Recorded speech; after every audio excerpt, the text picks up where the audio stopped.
Lah. Inas sudah di streaming kan ini di YouTube?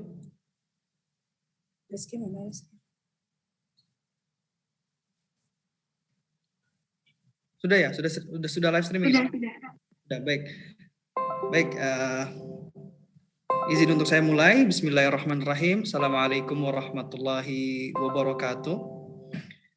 Alhamdulillahi rabbil izzati wal jalal wasi'ul karam azimul ifdal wassalatu wassalamu ala rasulil karim nabiyina Muhammad al-mab'uuts rahmatan lil alamin wa ala alihi wa sahbihi wa man tabi'ahu ajma'in. Amma ba'd. Segala puji bagi Allah Subhanahu wa taala Rabb semesta alam atas limpahan berkah dan rahmatnya. Selawat serta salam semoga selalu tercurahkan kepada baginda Nabi besar Muhammad sallallahu alaihi wasallam serta para sahabat dan para pengikutnya hingga akhir zaman. Selamat sore waktu UAE, selamat malam waktu Indonesia, dan salam sejahtera untuk kita semua. Selamat datang sahabat PPI UAE dimanapun Anda berada. Pada kesempatan kali ini bersama saya Zaki Al-Fahmi selaku Ketua PPI United Arab Emirates periode 2020. Selawat serta salam semoga selalu tercurahkan kepada baginda sedang menjalankan studi S1 sallallahu alaihi wasallam serta para sahabat dan para pengikutnya Muhammad Al-Khamis University Abu Dhabi. Selamat sore waktu UAE, selamat malam insyaallah Indonesia, dan salam sejahtera untuk kita semua. Selamat datang sahabat PPI kita dimanapun sore hari ini berada. Pada kesempatan kali ini bersama saya Zaki Al-Fahmi selaku Ketua PPI Kalimantan Timur United Arab Emirates periode 2020. Selawat serta salam semoga selalu tercurahkan kepada sedang menjalankan studi S1 Waalaikumsalam serta para sahabat dan para pengikutnya Al-Khamis University. Terima kasih Selamat sore waktu hadirannya. UAE, selamat malam insyaallah Indonesia, dan salam sejahtera saja. Selamat datang sahabat PPI kita dimanapun sore hari ini merupakan semangat dan roh yang sama saya Zaki konsep besar Ketua PPI Kalimantan Timur secara terbuka, jiwa dan roh bangsa salam dalam bentuk dan rahmat jaya. Waalaikumsalam serta para sahabat dan Al-Khamis University. Ada si Selamat sore waktu hadirannya UAE, selamat malam insyaallah Indonesia, dan salam sejahtera semua. Selamat datang sahabat PPI kita mereka para sore hari ini merupakan janji semangat dan roh sama saya Zaki Al-Fahmi Ketua PPI Kalimantan secara terbuka, jiwa dan roh bangsa salam dalam bentuk dan Waalaikumsalam serta para sahabat dan Al-Khamis University. Ada si sore hadirannya selamat malam insyaallah Indonesia, dan salam sejahtera semua. Selamat datang pertanyaannya, apakah para anak-anak milenial sekarang tahu tentang semangat dan apakah saya paham makna dari sumpah pemuda lalu bagaimana mereka dapat menyelesaikan nilai-nilai sumpah pemuda tersebut bisa bermanfaat. Waalaikumsalam serta para sahabat dan Satuan Pelajar Indonesia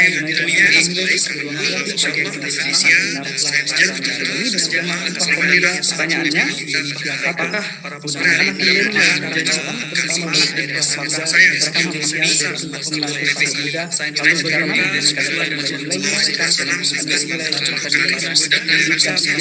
tersebut bisa Indonesia berdaulat dan selengkapnya mari kita langsung dengan ini oleh Dr. Adi Mulyadi dengan segala hormat Pak pertanyaannya, apakah para anak milenial terima kasih.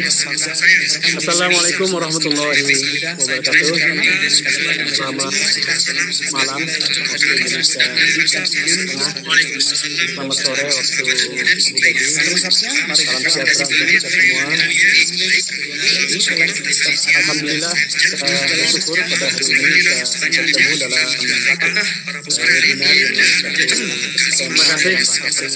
Assalamualaikum warahmatullahi wabarakatuh. Dan saya atas nama pribadi dan atas nama pemerintah Provinsi Kalimantan Timur mengucapkan terima kasih atas undangan ini, atas inisiasi dari kita semua, kerja keras yang luar biasa dari bersyukur pada hari ini ada sekalian dari dalam ini mudah-mudahan bisa cepat menyelesaikan studinya kembali ke Indonesia dan saya nanti dalam membangun Indonesia.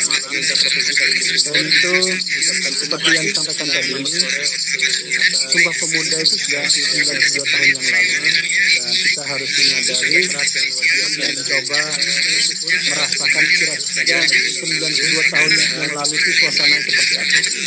Yang saya maksudkan adalah suasana ketika itu komunikasi terbatas, ya, transportasi juga terbatas.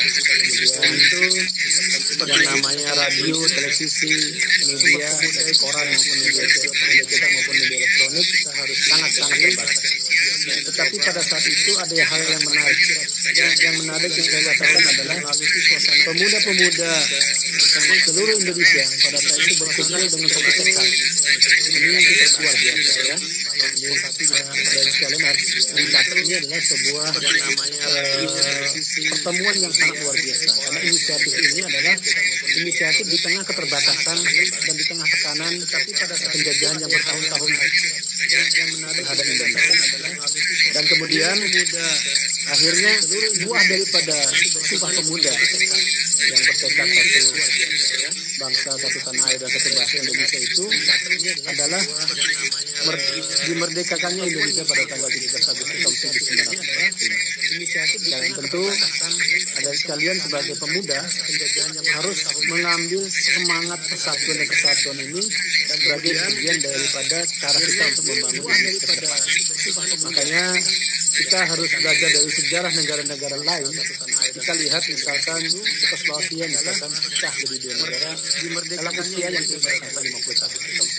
Kita baca dalam sejarah misalkan Yugoslavia kurang lebih 70 tahun pecah menjadi 5 negara. Harus mengambil Rusia juga sudah sampai 30 tahun, sudah 36 tahun pecah menjadi makanya 15 negara. Dulu India dan Pakistan lebih lama lagi karena perbedaan agama mereka berpecah, India dan Pakistan. Pakistan Timur dan Pakistan Barat karena perbedaan budaya pun berpecah menjadi Pakistan dan Bangladesh. Dan yang hebat itu adalah Indonesia. Kita harus lihat ini sebagai sesuatu yang Rusia juga. Kita terdiri dari 17.000 tahun, lebih 7.000 suku bangsa, lebih dari 4.000 bahasa, dan 6 agama bersatu dalam negara kesatuan Republik Indonesia sudah 75 tahun. Dan ini pertama saya melihat ini sebagai anugerah dari Allah Subhanahu Wa Taala. Yang kedua, ini adalah capaian prestasi yang patut kita pertahankan dalam negara kesatuan Republik Indonesia. Dan yang ketiga terkait dengan pemuda adalah kewajiban bagi kita untuk menjaga keutuhan negara kesatuan Republik Indonesia. Dari 75 tahun itu bukan usia yang sederhana bagi sebuah negara besar seperti Indonesia. Jadi kesadaran ini penting supaya kita selaku anak bangsa menyadari bahwa keutuhan negara kesatuan Indonesia ini menjadi modal besar bagi kita untuk membangun Indonesia yang lebih maju, lebih berdaulat, lebih baik. Keutuhan negara kesatuan Republik Indonesia. Dari 75 tahun jumlah penduduk yang ada di Indonesia besar dengan 200 juta. Kesadaran ini penting. Kalau kita urutkan itu urutan keempat. Selaku anak bangsa menyadari setelah China, India, India 1,1 miliar, Amerika 300 sampai 400 miliar, Indonesia 270. Sebagai negara besar dengan teritorial yang besar dan sumber daya alam yang besar dengan jumlah penduduk yang besar, tentu Indonesia akan menjadi pangsa pasar sekaligus menjadi jajahan kedua bagi negara-negara baik kapitalis maupun komunisme. Jadi ini harus menjadi kesadaran kita, dan rongrongan terhadap NKRI ini ternyata tidak kecil. Sebagai negara besar ada gerakan teritorial yang besar pernah terjadi namanya Republik Maluku Selatan. Ada namanya Organisasi Papua Merdeka. Mereka yang merongrong keutuhan negara kesatuan Indonesia ini tentu mendapat dorongan dari pihak luar agar Indonesia tidak itu seperti yang kita rasakan sekarang ini. Dan untuk itu maka pemuda-pemuda di Indonesia dan juga pemuda-pemuda yang sedang belajar di luar harus punya kesadaran bahwa persatuan dan kesatuan itu menjadi sesuatu yang sangat penting kita jaga untuk membangun Indonesia lebih baik. Mereka yang itu yang pertama. Selanjutnya saya ingin menyampaikan bagaimana cara kita mempertahankan itu. Makanya dalam kesempatan yang singkat ini saya tidak menggurui tapi kita berbagi ya. Saya ingin menyampaikan beberapa hal yang harus dimiliki oleh pemuda-pemudi Indonesia. Ini dalam beberapa makalah yang sudah saya sampaikan. Yang pertama, setiap kita harus memiliki yang disebut dengan visi misi kehidupan. Bagaimana cara kita? Mungkin ungkapan ini sudah sering kita dengar, tapi saya ingin cobakan ilustrasi sebagai berikut supaya kita punya kesadaran yang penting bagaimana pemuda yang memiliki visi dan misi kehidupan itu menjadi sangat beda dengan mereka yang tidak memiliki visi dan misi kehidupan. Saya memberikan ilustrasi sebagai berikut. Ini salah satu peserta, saya pinjam namanya ya, Mas Wafa ya. Setiap kita harus Mas Wafa ini dari Kaltim atau dari mana? Mungkin ungkapan ini sudah. Saya dari Jawa, dari Jawa Tengah. Oh iya. Namanya sudah sering terdengar mana pemuda yang besar dan misi kehidupan itu. Terima kasih. Jadi Mas Wafa ini, saya pinjam namanya, suatu ketika mendatangi beberapa buruh yang sedang, saya pinjam namanya ya, bekerja pada sebuah bangunan. Wafa kemudian tanya kepada buruh, dari Kaltim atau dari mana? Mungkin ungkapan ini sudah. Saya dari Jawa, dari Jawa Tengah. Oh iya. Namanya sudah sering terdengar mana pemuda yang besar dan misi kehidupan itu. Terima kasih. Jadi Mas Wafa ini, saya pinjam namanya, suatu ketika mendatangi beberapa buruh yang sedang, saya pinjam namanya ya, bekerja pada sebuah bangunan. Wafa kemudian tanya kepada buruh, dari Kaltim atau dari mana? Mungkin ungkapan ini sudah. Saya dari Jawa, dari Jawa Tengah. Oh iya. Namanya sudah sering terdengar mana besar dan misi kehidupan itu. Terima kasih. Jadi Mas Wafa ini, saya pinjam namanya, suatu ketika mendatangi beberapa buruh yang sedang, saya pinjam namanya ya, bekerja pada sebuah bangunan. Wafa kemudian tanya kepada buruh, dari Kaltim atau dari mana? Mungkin ungkapan ini sudah. Saya dari Jawa, dari Jawa Tengah. Oh iya. Namanya sudah sering terdengar mana besar dan misi kehidupan itu. Terima kasih. Jadi Mas Wafa ini, saya pinjam namanya, suatu ketika mendatangi berbeda ini apa sebabnya? Ada yang salah, ada yang benar? Tidak ada yang salah kan? Tapi jawaban ini menunjukkan ilmu pengetahuan, latar belakang, atau yang lebih jelas itu ilmu pengetahuan latar belakang yang berbeda ini membuat visi dan misi kehidupan pemuda ini, buruh ini menjadi berbeda. Coba kita lihat yang pertama, kedua, ketiga. Yang pertama dikatakan apa? Saya sedang mencari sesuap nasi. Artinya dia bekerja sekedar mencari nafkah. Ada yang salah, atau yang kedua, dia tidak memahami hakikat di balik pekerjaan atau apa akhir dari pekerjaan ini. Sehingga dia mengatakan saya sedang menggali pondasi. Atau buruh yang ketiga, apa katanya? Seperti yang Anda lihat, orang yang sangat apatis, dia tidak tahu untuk apa dia bekerja.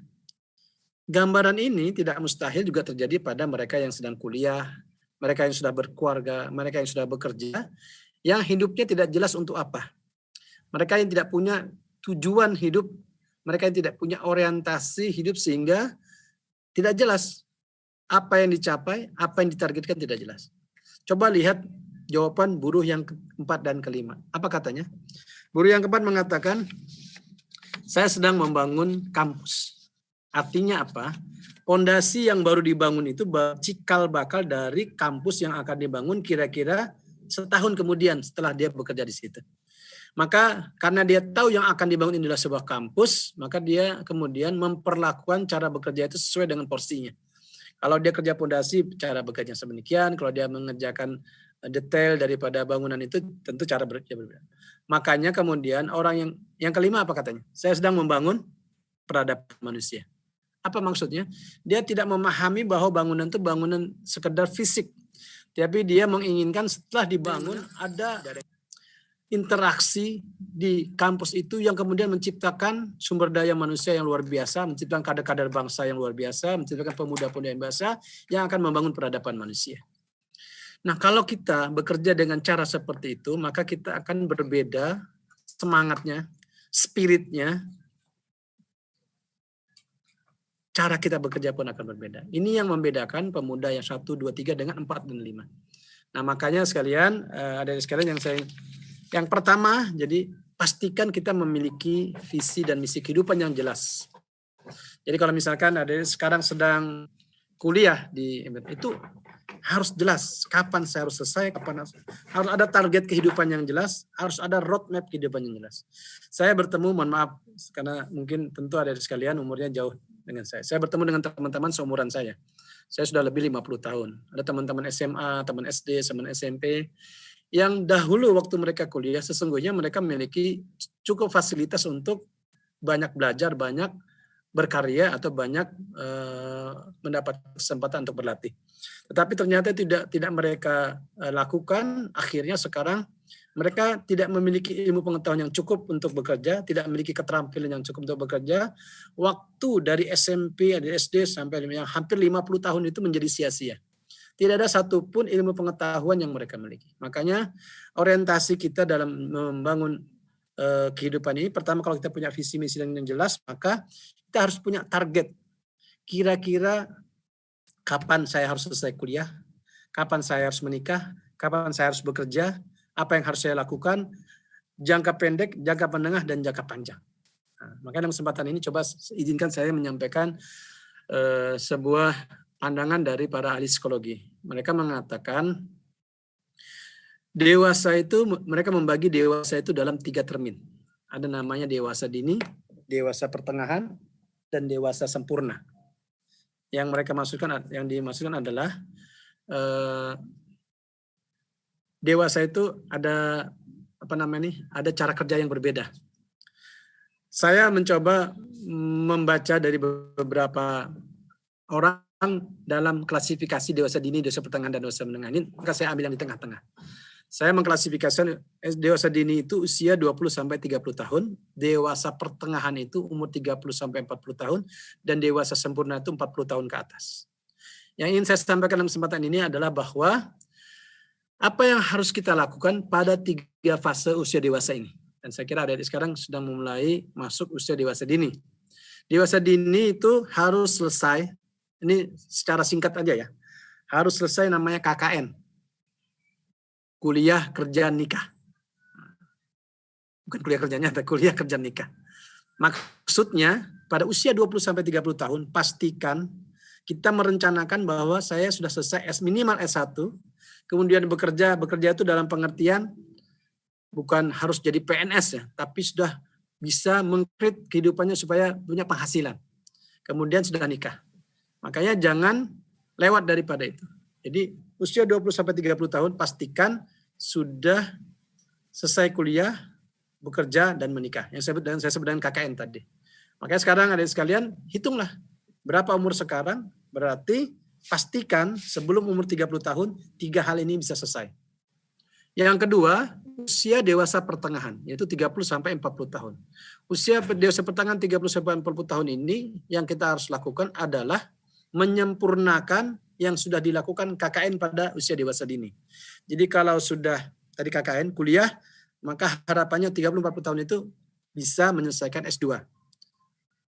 Tidak mustahil, bisa lebih cepat. 3 hal ini bisa. Kalau dia sudah bekerja pada usia 20-30 tahun, pada usia 30-40 tahun, pekerjaannya itu sudah bisa memberikan manfaat bagi keluarganya. Misalkan sudah bisa bangun rumah, bisa punya kendaraan, atau punya, kalau di usia 20-30 tahun tadi baru memenuhi aspek-aspek primer kehidupan, maka pada usia 30-40 tahun harapannya sudah memenuhi aspek-aspek sekunder dalam kehidupannya. Ini sudah ada peningkatan. Dan kemudian kalau dia sudah menikah pada usia 20-30 tahun tadi, maka pada usia 30-40 tahun itu dia sudah mulai mengarahkan anak-anaknya untuk sebuah pendidikan yang memadai. Jadi kalau anaknya mungkin sudah mulai ada SD, SMP, SMA, mau kuliah di mana, mau kerja di mana, dan sebagainya. Itu usia dewasa pertengahan. Tahap ketiga usia dewasa sempurna, berarti di atas 40 tahun. Makanya para nabi, hampir seluruh nabi itu bisa pada usia 40 tahun. Karena usia 40 tahun itu adalah usia pertama kesempurnaan biologis. Jadi kalau orang pertumbuhan biologis itu usia 40 tahun itu puncak kesempurnaannya. Kesempurnaan psikologis. Jadi kalau orang terbiasa berperilaku buruk pada usia dewasa dini dan dewasa pertengahan, maka perilaku buruknya itu akan menjadi susah dirubah setelah usia 40 tahun ke atas. Walaupun bisa berubah, tapi ini susah berubah. Kemudian juga jadi kematangan kepemimpinan. Jadi kalau orang tidak biasa memimpin sebelum usia 20-30 tahun, maka di atas usia 40 tahun pun dia tidak bisa memimpin. Makanya yang saya maksudkan dengan fase pertama visi misi kehidupan tadi, pertama rencana kehidupan, yang kedua target kehidupan, yang ketiga membuat roadmap kehidupan dengan menata usia kita pada rencana kehidupan berdasarkan 3 termin yang saya sampaikan tadi. Makanya nanti usia 40 tahun harapannya, walaupun nanti secara pribadi ada orang yang mendahului dari rencana kehidupannya karena usulan takdir atau kesempatan. Tapi setidak-tidaknya usia 40 tahun ke atas itu sudah berkiprah untuk mengabdi kepada masyarakat. Makanya dari sekarang, misalkan usia sekarang berapa? 20-an ya, 21, 22. Persiapkanlah 20 tahun ke depan untuk memberikan yang terbaik untuk masyarakat dan bangsa. Nah, itu harus disiapkan dari sekarang. Nah, kalau tidak disiapkan dari sekarang, nanti ada orang yang pada usia 40 tahun ke atas tidak ada yang bisa dia berikan, jangankan untuk bangsa dan negara. Untuk diri dan keluarganya pun belum bisa dia berikan. Karena apa? Karena dia sudah tidak mengkreat kehidupannya pada 3 fase kehidupan yang saya sampaikan tadi. Usia dewasa dini, usia dewasa pertengahan, dan usia dewasa sempurna. Nah, ini yang pertama, yaitu harus memiliki visi misi. Kalau kita sudah memiliki visi kehidupan itu, walaupun nanti di tengah jalan ada error, di tengah jalan ada deviasi dari rencana hidup kita tetap punya arah dan tujuan. Itu yang penting. Arah dan tujuan ini yang paling penting. Makanya saya senang kepada siapapun yang mau kuliah di mana saja, tapi dia punya rencana hidup yang pasti. Itu yang paling luar biasa. Sehingga dia fokus kepada rencana hidup itu. Fokus kepada sesuatu yang dia inginkan, kemudian dia membekali diri dengan sesuatu yang menunjang target dan tujuan hidupnya. Yang pertama. Yang kedua,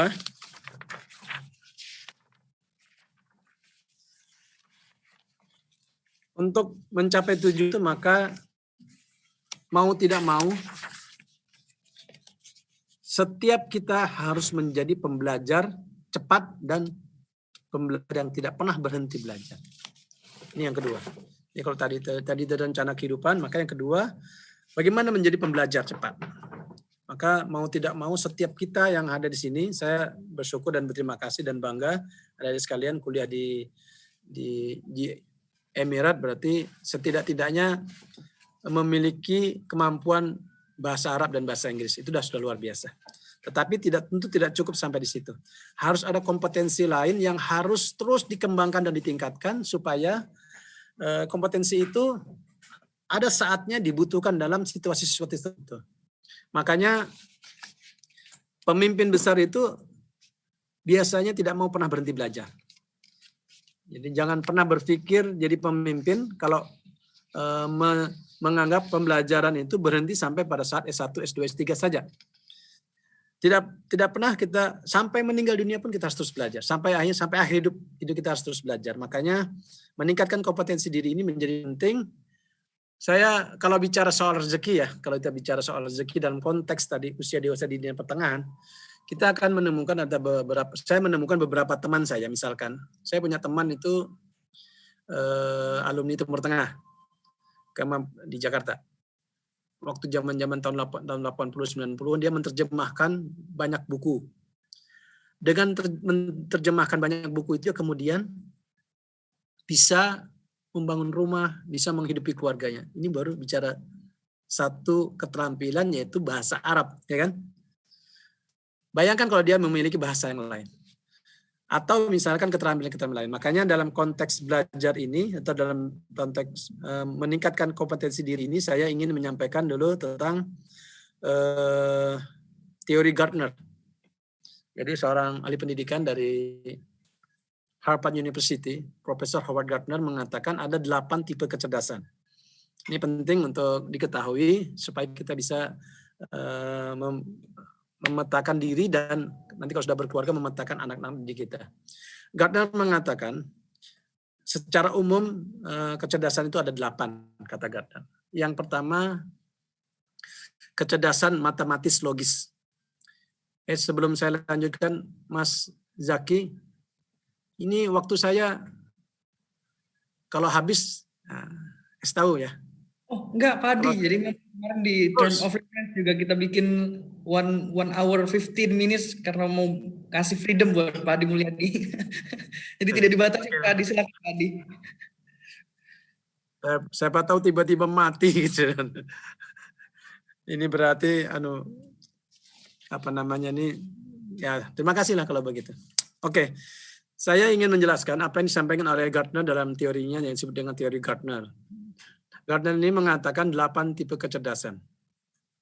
yang ada pada manusia secara umum. Yang pertama kata Gardner, kecerdasan matematis logis. Jadi ada orang pintar matematika, tapi belum tentu pintar yang lain. Jadi kalau matematika ya dia suka. Itu juga sebuah anugerah. Seperti saya, alhamdulillah, saya dianugerahkan Allah sejak SD juara matematika. Bukan karena pintar, cuma ya bisa aja gitu. Makanya dulu saya waktu SD pernah juara 3 pelajar teladan tingkat kecamatan. Lumayan lah, ada ceritanya dikit-dikit. Juara 3 pelajar teladan tingkat kecamatan. Matematika saya hampir 100. Bahasa Indonesia hampir 5. Guru matematikanya senang, guru bahasa Indonesianya cemberut. Sampai saya dipanggil ke kantor. Kenapa bahasa Indonesiamu 5, berapa gitu. Makanya nggak juara 1, juara 3 aja. Nah waktu di SMP, saya di SMP Negeri 1 Samarinda, itu paralelnya 10. Satu kelas waktu itu rata-rata 40 orang, berarti siswanya ada kurang lebih 400 ya. Waktu itu kelas 2 SMP, saya dipanggil oleh guru matematika karena ulangan umum saya matematika dapat 100. Dan guru matematika itu mengatakan selama saya jadi guru matematika di SMP Negeri 1 baru pertama kali ada yang ulangan umumnya dapat 100, sehingga saya dipanggil ke kantor untuk diperiksa bersama guru-guru yang lain untuk make sure, memastikan bahwa ya memang benar dapat 100. Nah, ini maksud saya, di satu sisi saya suka matematika, tapi waktu itu sampai SMA saya tidak suka yang lain. Ini penyakit saya waktu itu. Ini jangan dicontoh. Nah, saya suka matematika, yang lain nggak belajar. Makanya kalau matematika itu hari ini misalkan dipelajari bab 2 misalkan ya. Saya udah belajar bab 3, bab 4. Di soal-soal matematika itu sudah dikerjakan sebelum diajarkan oleh gurunya. Kecuali yang susah, tapi rata-rata sampai SMA saya bisa belajar sendiri untuk matematika. Makanya kemudian lulus SMA, saya diterima di 3 perguruan tinggi sekaligus. Saya terima di APDN, dari 700 yang mendaftar, yang diterima 150. Waktu itu saya peringkat ke-5. Kemudian saya juga diterima di Akademi Ilmu Statistik Jakarta, dan saya juga diterima jurusan Matematika Fakultas MIPA Universitas Hasanuddin. Rupanya saya lebih cenderung ke Makassar, maka kemudian saya tidak ambil yang di Jakarta maupun yang di Samarinda. Saya mau cerita di sini bahwa saya mendapatkan anugerah dari Allah, memiliki kecerdasan matematis logis seperti yang diuraikan oleh Gardner tadi. 1. Yang kedua kata Gardner, yaitu kecerdasan linguistik interbahasa. Jadi ada anak-anak itu bahasa apa saja bisa. Saya itu punya teman lahir di Surabaya. Bapaknya orang Bugis Makassar, jadi dia bisa bahasa Bugis, bisa bahasa Makassar. Karena besar di Surabaya, dia bisa bahasa Jawa dan bisa bahasa Madura. Pindah ke Samarinda, dia bisa bahasa Banjar. Pindah lagi ke Tenggarong, bisa bahasa Kutai. Coba, 6 bahasa. Belum tentu, ya. Mas Jaki juga belum tentu keliling-keliling bisa bahasa. Itu kecerdasan linguistik. Saya punya keluarga 8 tahun di Malang, nggak bisa bahasa Jawa. Karena bisu. Karena bisu. Nah, ini cerita nyata benar. Udah meninggal dia. Sulaiman namanya. Kayak Leman itu tinggal 8 tahun di Malang nggak bisa bahasa Jawa. Nah, ini kecerdasan linguistik. Tidak semua orang, tapi nanti ada orang yang dianugerahkan memiliki 2 kecerdasan sekali, kecerdasan matematis, logis, dan kecerdasan linguistik. Yang ketiga, kata Gardner, ini kaitannya tadi tentang belajar ya. Kata Gardner yang ketiga ada namanya kecerdasan naturalis. Jadi ada orang yang kalau berhubungan dengan alam itu sangat mudah. Bercocok tanam atau berhubungan dengan hewan dengan mudah. Dia bisa berteman dengan banyak hewan, dia bisa memelihara tanaman. Pokoknya kaitannya dengan alam. Itu namanya kecerdasan naturalis. Ada orang tanam tanaman nggak tumbuh-tumbuh. Tanam apa saja nggak tumbuh-tumbuh. Tapi ada orang yang nanam apa saja tumbuh. Istri saya itu nanam apa saja tumbuh di rumah. Nanam duit aja nggak tumbuh. Nanam duit ya 5 tahun ya tetap aja 100.000. Maksudnya ada orang yang bisa seperti urusan itu namanya kecerdasan naturalis. Nggak semua orang bisa. Dia tahu mana yang harus ditanam di tempat terbuka, mana yang harus ditanam di dalam rumah, mana yang ditanam. Itu namanya kecerdasan naturalis. Yang ketiga kata Gardner, kecerdasan fisikal. Nggak pintar matematika, nggak pintar bahasa, nggak pintar apa-apa, tapi fisiknya bagus. Dengan fisiknya itu dia kemudian berpenghasilan luar biasa. Contoh misalkan Lionel Messi, Ronaldo misalkan, ya kan? Ozil, 1 minggu penghasilan 6 sampai 8 miliar, ya kan? 1 minggu. Ronaldo lebih lagi. 1 minggu penghasilan di atas 10 miliar. Modalnya apa? Modalnya kaki. Kalau kakinya misalkan kecelakaan kemudian patah, habis dah riwayatnya. Kira-kira demikian. Namanya kecerdasan fisikal. Yang kecerdasan musikal. Jadi ada orang yang punya ahli musik. Coba baca riwayat para pemusik. Ada namanya Richard Clayderman. Pemain piano. Keliling dunia main piano. Ada di Korea namanya Sung Han-ju. Main gitar keliling dunia. Dan di Indonesia kenal Alif Bata. Udah lihat di YouTube? Zaki? Belum Adi. Belum. Taunya yang dari Korea tadi. Oh, Sung Ha-ju sudah kalah sama Alif Bata. Lihat nanti di YouTube, dia sudah diakui oleh para musisi dunia.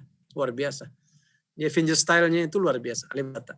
Itu, tapi dia belum keliling dunia karena dia dengan gayanya sendiri aja. Ada namanya Kitaro, ya kan? Kitaro itu nggak ada lagunya, instrumen aja keliling dunia. Ada namanya Kenny G dengan saksofon ya keliling dunia. Atau musisi Indonesia, misalkan Opik, Bimbo, itu namanya kecerdasan musikal. Tidak semua orang punya kecerdasan itu.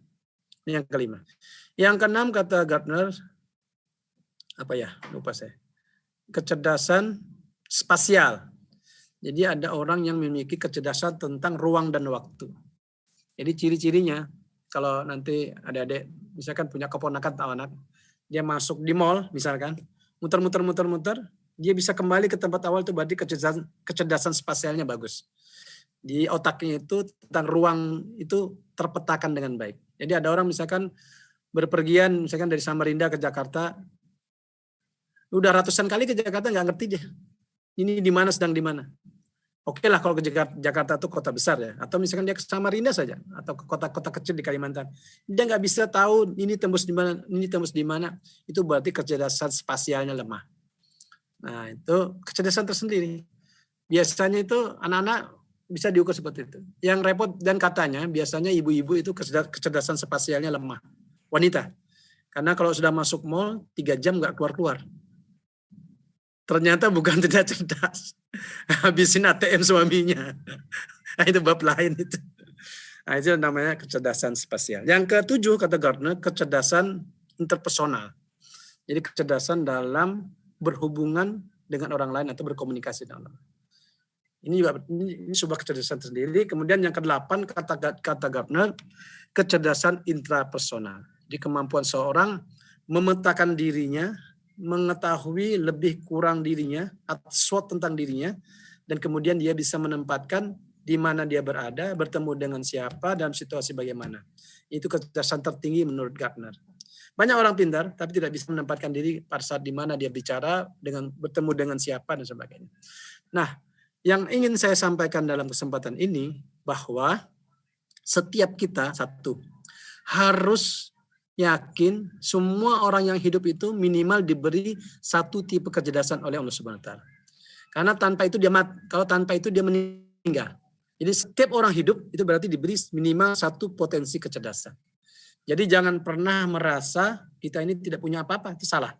Jangan merasa kita memiliki kekurangan, itu salah. Setiap orang hidup itu pasti punya kelebihan. Dan itu diberikan oleh Allah supaya dia bisa hidup dengan itu. Yang kedua masalahnya, tidak semua orang punya kemampuan mengeksplorasi tipe kecerdasan yang ada pada dirinya. Maka kemudian terkait dengan yang kedua ini, maka tugas guru, tugas orang tua, tugas pemerintah adalah memastikan bahwa lingkungan di sekitar anak-anak itu berpotensi untuk menumbuh kembangkan potensi yang ada pada dirinya. Makanya tidak boleh sekolah tidak ada alat musiknya. Tidak boleh sekolah tidak ada guru yang berkualitas. Tidak boleh sekolah tidak ada tempat bermain olahraganya. Tidak boleh sekolah yang tidak ada tamannya. Sekolah itu harus lengkap sehingga bisa merangsang seluruh potensi yang ada pada anak-anak didiknya. Ini penting berarti. Kemudian yang ketiga, setiap kita punya kewajiban untuk menumbuh kembangkan tipe kecerdasan yang ada pada diri kita dan kemudian mengembangkan sesuatu yang mungkin kita pikir belum pernah ada pada diri kita. Makanya kemudian harus yakin bahkan setiap kita bisa lebih dari satu tipe kecerdasan. Bisa lebih dari satu tipe kecerdasan. Dan itu misalkan seperti yang diungkapkan oleh seorang ulama besar kita, Imam Syafi'i, dia mengatakan, belajarlah ilmu hitung agar kuat nalarmu, dan belajarlah sastra atau bahasa agar kuat, agar bagus budimu. Ternyata, ini yang menarik, apa yang disampaikan oleh Imam Syafi'i dalam ungkapan itu bersesuaian dengan teori otak kiri dan otak kanan. Jadi ilmu hitung itu otak kiri, sastra itu otak kanan. Dan kemudian Imam Syafi'i mengatakan, belajarlah ilmu hitung agar kuat nalarmu, dan belajar sastra agar halus budimu.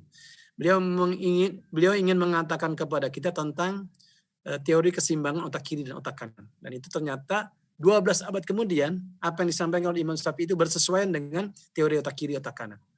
Nah, kalau kita ingin sukses harus bisa mengembangkan itu. Makanya siapapun dari kita harus bisa belajar untuk menumbuhkan talenta yang ada pada diri kita, dan yang terbagi dalam 2 tipe kecerdasan tadi, otak kiri maupun otak kanan. Nah, ini yang kedua. Jadi yang kedua, jangan pernah berhenti belajar. Makanya apapun dipelajari. Dan alhamdulillah, karena dari sekalian sedang sekolah di Emirat, setidak-tidaknya bahasa Inggris dan bahasa Arab itu sudah modal yang sangat luar biasa. Sudah modal yang sangat luar biasa, tapi harus ditambah dengan ilmu yang lain. Nah, yang ketiga, nah, dalam belajar itu ada hal yang perlu saya sampaikan dalam kesempatan ini tentang sikap kita dalam belajar dan bekerja. Dan sikap ini ditunjukkan oleh seorang ilmuwan besar yang bernama Thomas Alva Edison. Mungkin tahu ya, Thomas Alva Edison, penemu bola lampu. Thomas Alva Edison ini menarik. Sebelum dia menemukan bola lampu itu, dia melakukan lebih dari 10.000 kali percobaan. Ini unik. Jadi nggak langsung temu gitu aja. Percobaan. Dan akhirnya dia temukan, dan itu yang kita nikmati sekarang. Makanya kemudian beliau mengatakan dalam sebuah ungkapannya, sekali kesalahan dalam hidup adalah mereka yang tidak menyadari betapa dekatnya mereka dengan keberhasilan ketika mereka akhirnya menyerah. Seperti orang yang lari, dia nggak tahu garis finishnya. Sudah mau finish, dia menyerah. Padahal 3-2 langkah lagi. Itulah yang pesan penting dari Thomas Alva Edison, bahwa dalam belajar, dalam bekerja, dalam mencapai cita-cita, tujuan itu harus seperti itu. Dan dalam mencapai tujuan seperti yang saya sampaikan tadi terkait dengan misi kehidupan itu harus seperti monyet. Tahu ceritanya? Seperti monyet. Ini ada seorang pemuda, ada Gabriel. Ini saya pinjam namanya, Mas Gabriel ya. Boleh. Nah, Silakan. jalan sama seekor monyet. Cerita aja. Dia jalan dengan seekor monyet dari gunung ke gunung, dari gunung ke gunung. Karena perjalanan jauh dan melelahkan, di akhir perjalanan, sudah di penghujung perjalanan itu semakin jauh. Kalau semakin jauh, maaf ya, Mas Gabriel ini semakin capek, tapi si monyet ini semakin jauh, semakin girang. Dia tanya, saya ini udah capek, udah ngos-ngosan. Ini mendaki gunung lagi. Kamu kok semakin girang? Jalan sambil lompat-lompat, kira-kira begitu. Kata monyet, kamu nggak tahu ya, katanya. Di balik gunung yang terakhir ini, katanya. Di balik gunung yang terakhir ini ada kebun pisang. Ada kebun pisang. Makanya si monyet tadi gembira. Begitu dia ketemu dengan gunung yang terakhir ini, sebentar lagi dia akan bertemu dengan kebun pisang. Begitulah orang yang dalam ingin mencapai tujuan hidupnya itu, kalau dia tahu akhir daripada cita-citanya itu, dia tidak akan pernah lelah. Jadi harus seperti monyet, kira-kira seperti itu. Ini contohnya Mas Gabriel, namanya ya, pinjam namanya aja. Nah itu yang disampaikan oleh Thomas Alva Edison. Yang ketiga, jadi yang pertama tadi, memiliki tujuan hidup yang jelas, misi kehidupan jelas, yang diatur dalam roadmap kehidupan. Yang kedua, jangan pernah berhenti belajar dengan memperhatikan 8 tipe kecerdasan yang disampaikan oleh Gardner tadi. Kemudian yang ketiga, harus belajar komunikasi. Ini penting. Jadi banyak orang pintar tapi tidak mampu mengkomunikasikan kepintarannya. Banyak orang ahli tapi tidak mampu mengkomunikasikan keahliannya. Sehingga saya ingin menyampaikan kepada sekalian untuk belajar berkomunikasi. Baik komunikasi lisan, komunikasi tertulis, komunikasi personal dan sebagainya. Dan saya terima kasih ketika dapat undangan ini komunikasi yang baik. Undangannya mengatakan terserah Pak Hadi kapan waktu luangnya. Itu komunikasi yang baik. Luar biasa. Tepuk tangan buat semuanya. Saya pernah dapat undangan ya mahasiswa tanggal 23 ini bilang 23 yang lalu, tanggal 23 September dia ngantar undangan tapi minta dijadwal tanggal 23 September juga. Ini kan gila ini namanya. Mahasiswa. Saya marah-marahin terus saya terima juga. Saya katakan, kamu tahu nggak? Ini ketua MUI saja mau ketemu saya, bukan saya sok sibuk, tapi kenyataannya saya dari pagi sampai malam menerima tamu sekian acara. Itu juga ngantri. Artinya dia bertanya dulu kapan bisa diterima. Kemarin saya tunjukkan WA-nya. Ini mantan sekda. Mau ketemu dengan saya sudah tertunda 3 kali baru bisa ketemu. Artinya ada tata krama, ada cara kita berkomunikasi. Nah, makanya kemarin begitu saya menerima ada undangan seperti itu, ini luar biasa. Ini calon pemimpin semuanya. Amin. Tepuk tangan buat semuanya. Jadi begitu berkomunikasi.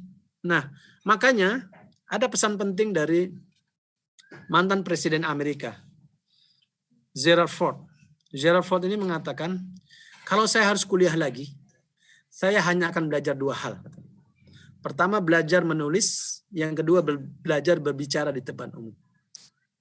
Dia mengatakan, dalam perjalanan hidup saya, ternyata komunikasi itu adalah sesuatu yang membuat saya sukses.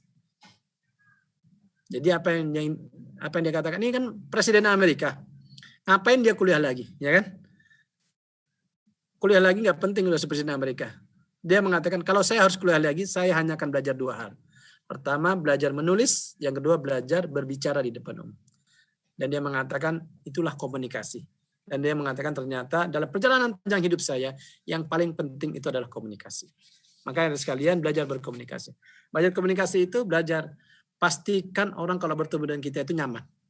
Pastikan kalau orang berbicara dengan kita itu menyenangkan. Pastikan penampilan kita itu kalau orang melihatnya itu senang. Nah, seperti ketua PPI ini kan gagah begitu kan, pakai dasi, kira-kira seperti itu. Menyenangkan. Jadi orang ketemu aja udah senang duluan. Jadi itu harus di-create demikian rupa. Tidak harus dalam konteks harus mahal dan sebagainya, tidak. Tapi yang lebih penting yang saya sampaikan dalam komunikasi ini adalah pentingnya komunikasi batin. Boleh jadi kita berpenampilan rapi bersih, tapi karena di batin itu tidak ada ketulusan, tidak ada keikhlasan, tidak ada, maka yang nampak di wajah kita, gestur kita, perilaku kita adalah ketidaktulusan itu muncul dari itu. Ketidaktulusan dan ketulusan itu akan nampak dalam gestur kita. Makanya dalam berkomunikasi itu yang paling penting, saya sudah belajar beberapa teori komunikasi, ternyata ujung daripada komunikasi positif itu adalah ketulusan. Kalau kita tulus berkomunikasi, bagaimanapun penampilan kita, tetapi penampilan ini menjadi sesuatu yang berbeda. Ini beda ya, antara penampilan dengan ketulusan. Saya mau ceritakan 2 hal yang berbeda dulu. Kalau penampilan itu terkait dengan di dalam ilmu psikologi itu ada namanya teori kesan awal. Teori kesan awal itu begini. Ada seseorang yang di list sifat-sifatnya dari baik sampai buruk. Kira-kira 20 sifatnya itu ditulis dan baik sampai yang buruk. Di list lagi dari yang buruk sampai yang baik. Disurvei lah sekitar 100 orang. Mana orang yang kamu sukai, A atau B? Padahal orangnya sama. Tapi yang pertama itu sifatnya dari yang baik ke yang buruk, yang kedua dari yang buruk ke yang baik. Setelah dia baca si A itu begini, maka dalam survei itu lebih 80%, mendekati 90%, menyukai orang yang berkarakter A tadi. Yang list daftar sifat-sifatnya itu diurutkan dari yang baik sampai yang buruk. Nah, ini yang disebut dalam ilmu psikologi teori kesan awal. Kesan awal yang baik itu kemudian membuat yang buruk-buruk di akhirnya sudah dilupakan. Tapi kalau kesan awalnya buruk, yang terakhirnya itu menjadi yang baik-baiknya tidak terbaca lagi. Ini disebut dengan teori kesan awal. Tapi teori kesan awal ini harus dikuatkan lagi dengan teori ketulusan atau teori keikhlasan tadi. Jadi orang yang berpenampilan baik tapi kalau tidak tulus dan ikhlas, maka kesan pertamanya itu akan luntur di tengah jalan. Tetapi kalau udah kesan pertamanya baik, kemudian diisi lagi dengan ketulusan dan ikhlasan dalam berkomunikasi, dia berkomunikasi lintas batas, dia berkomunikasi tanpa interest, dia berkomunikasi karena ingin banyak teman, dia berkomunikasi karena ingin memberi manfaat bagi orang lain. Ini luar biasa. Tapi kalau berkomunikasi membatasi diri, eksklusif, kemudian tidak ingin memberi manfaat bagi orang lain, atau ingin mencelakakan orang lain, atau ada kesombongan dalam komunikasi, maka komunikasi kita akan mengalami keterbatasan. Ini penting dalam komunikasi. Jadi dalam komunikasi ini, terkait dengan komunikasi ini, maka diperlukan alat komunikasi. Alat komunikasi itu adalah kemampuan bahasa. Makanya adik-adik ini luar biasa. Bisa bahasa Arab, bisa bahasa Inggris. Tetapi itu hanya alat. Yang lebih penting itu adalah komunikasi dari hatinya. Jadi ketulusan. Jadi berkomunikasi itu bab ketulusan. Yang kedua teknis bahasanya. Kemudian dalam awal pertemuan itu pastikan kita menggunakan teori kesan awal bahwa pertama kali orang bertemu kita itu menyenangkan. Jadi orang pertama kali ketemu itu senang. Kalau pertama kali tidak senang, sudah kita akan dilupakan. Kita akan kehilangan banyak teman gara-gara pertemuan pertama kali kita tidak memberi kesan kepada teman-teman kita. Ini bab yang itu ada komunikasi. Yang keempat, mau tidak mau, karena kita ingin memberikan yang terbaik buat bangsa kita, maka adik-adik harus belajar manajemen dan organisasi. Manajemen organisasi itu belajar merencanakan, Makanya kalau tidak biasa merencanakan dari sekarang, Anda tidak akan bisa mendapatkan amanah yang lebih besar.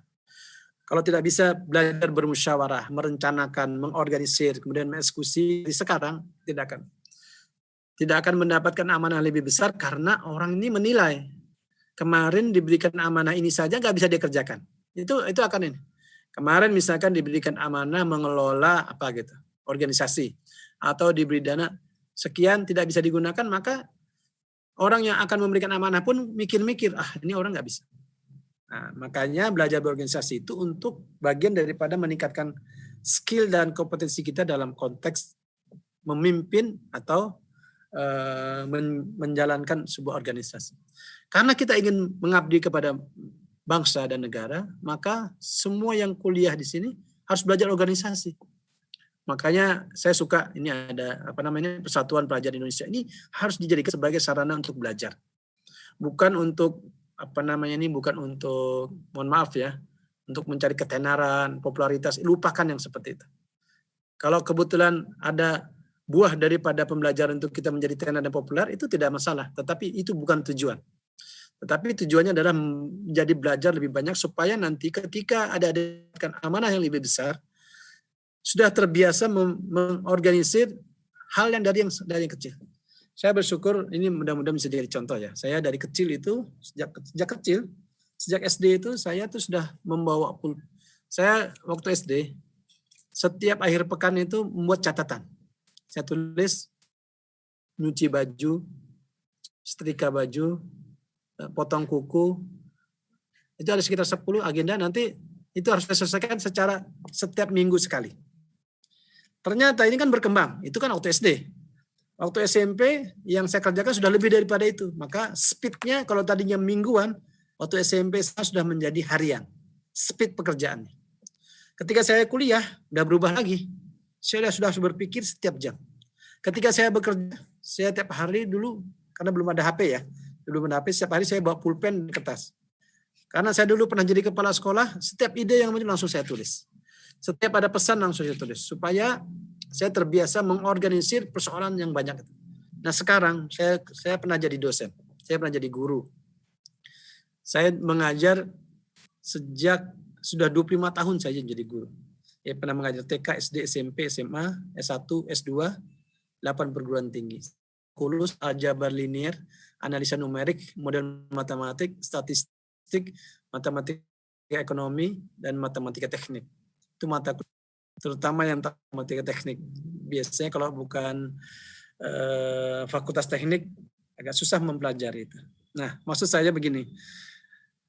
Saya lewati itu selalu ada tantangan. Ada tantangan di mana kita Ada masalah internetnya? Enggak. Udah. Lanjut, bisa ya? Jadi Lanjut, Pak Dilan. setiap ada perubahan-perubahan dalam pekerjaan itu selalu tantangannya pun berbeda.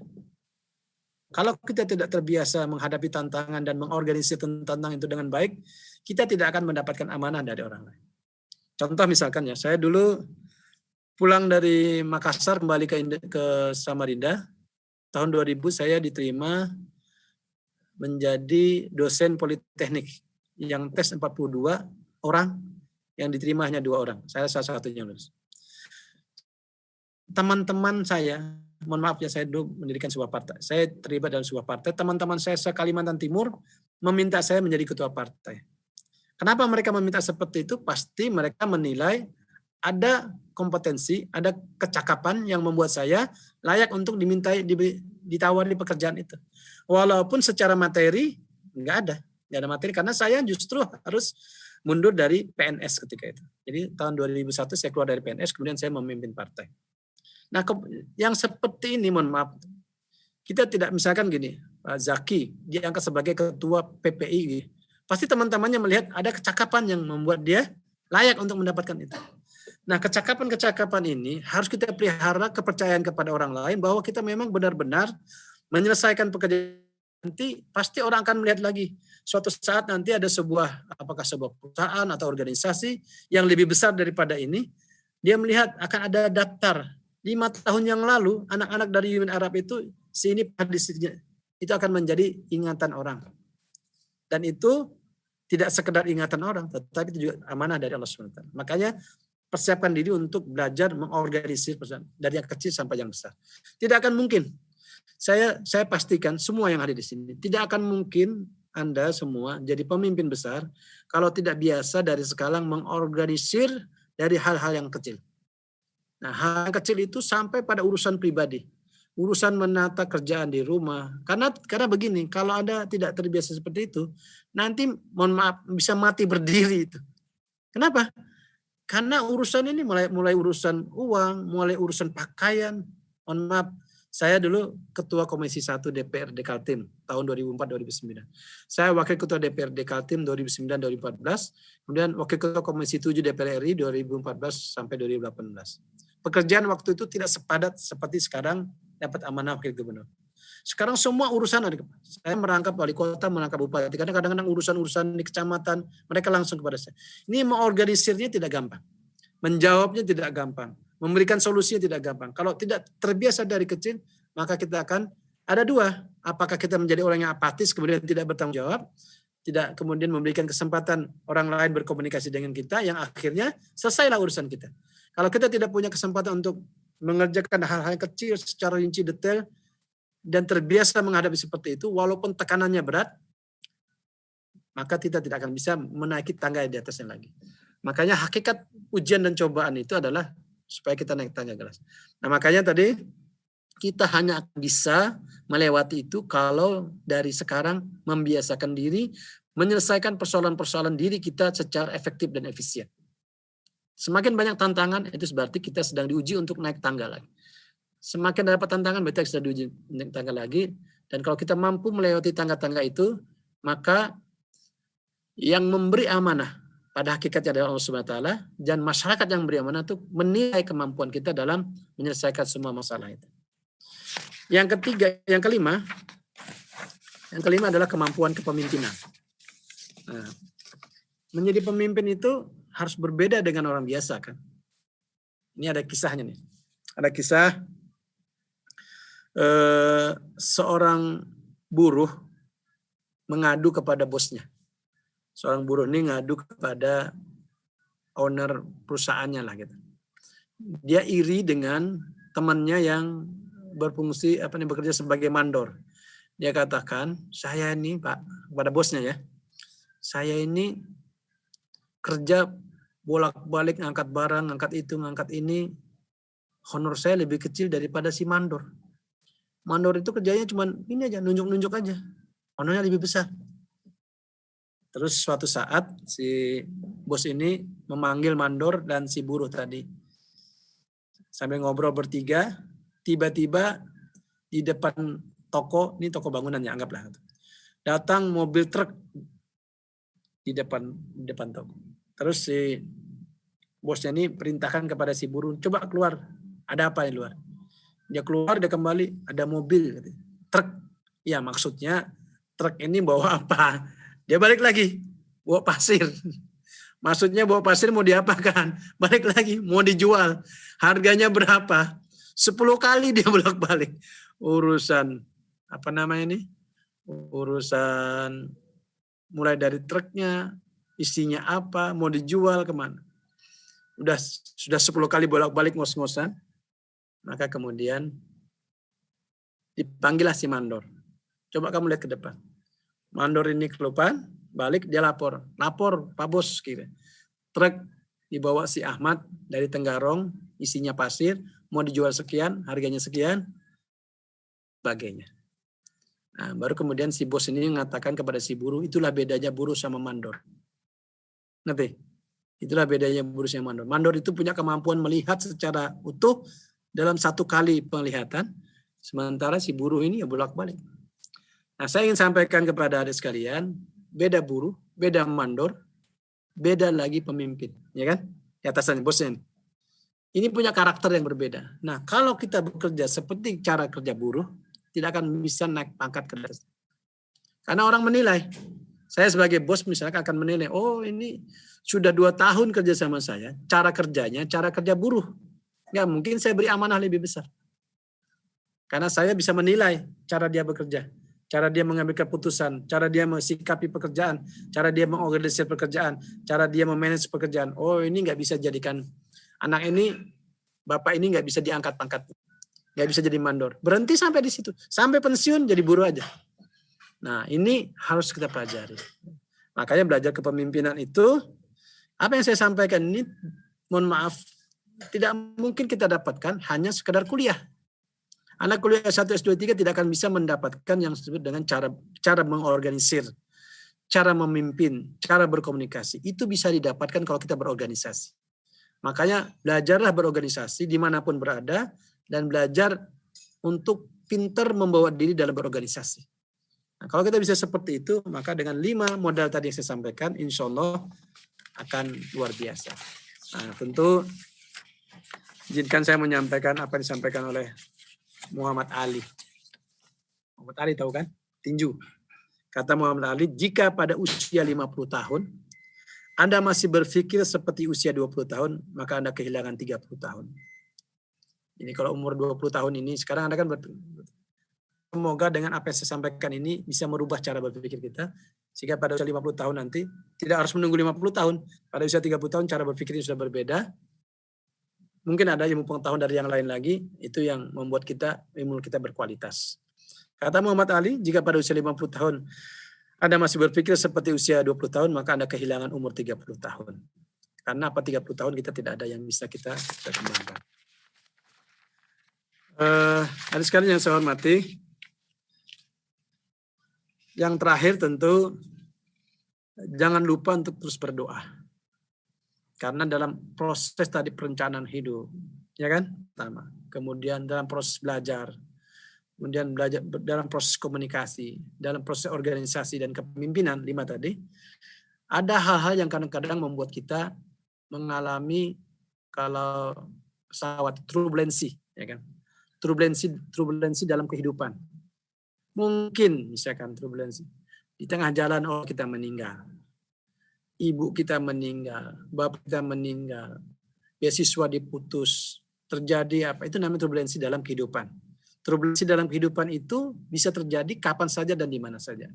Nah, makanya supaya turbulensi itu bisa kita atasi dengan baik, maka yang lain, faktor lain yang selain 5 tadi tambah 1, jadi 5 plus 1 yang saya sampaikan. Plus 1-nya itu adalah doa. Jangan lupa berdoa, jangan lupa minta doa kepada kedua orang tua, minta doa kepada orang yang soleh, minta doa kepada guru kita, berdoa di waktu-waktu yang mustajab, berdoa di tempat-tempat yang mustajab. Dan saya ingatkan,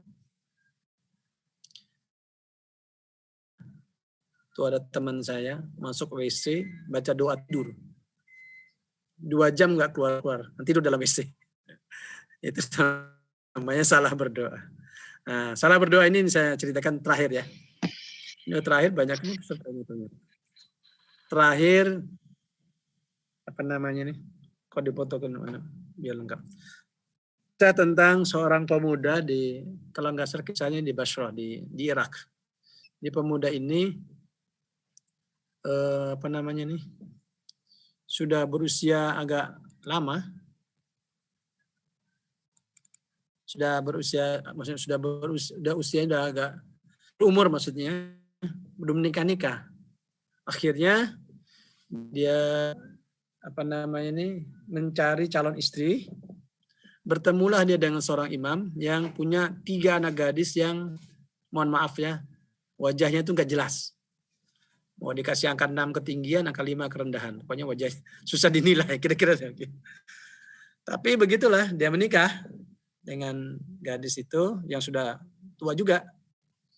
Setelah menikah, beberapa hari setelah menikah, sang istri ini membawa sekeranjang emas, diberikan kepada suaminya dan mengatakan, "Bang, silakan abang menikah lagi. Syaratnya 1, jangan ceraikan saya sebagai seorang istri. Saya sudah bersyukur berstatuskan sebagai istri karena umurnya udah lama baru akhirnya mendapatkan jodoh." Tapi sang suami ini menjawab dengan jawaban yang luar biasa. Dia katakan, "Saya tidak akan menikah lagi dan saya tidak akan menceraikan kamu dan saya sudah merasa bahagia dengan kamu."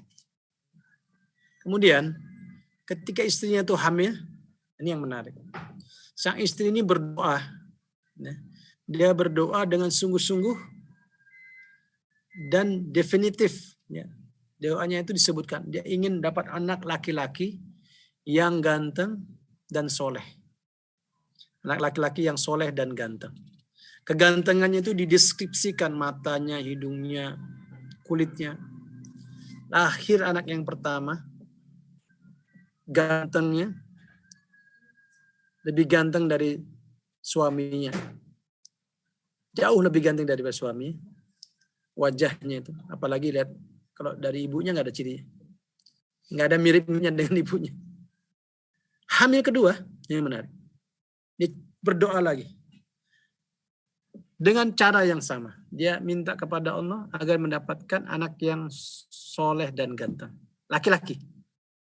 Lahir anak laki-laki yang kedua, soleh. Anak laki-laki yang kedua ini juga lebih ganteng dari anak yang pertama. Nah, seakan-akan anak ini lahir tidak sesuai dengan DNA orang tuanya. Saking gantengnya. Ketika bapaknya ini, anak ini sudah berumur, maksudnya sudah bisa jalan ya gitu ya. Dia berjalanlah ke pasar. Kalau orang Arab kan, istrinya kan jarang dilihat ya. Pakai cadar, lebih banyak di rumah.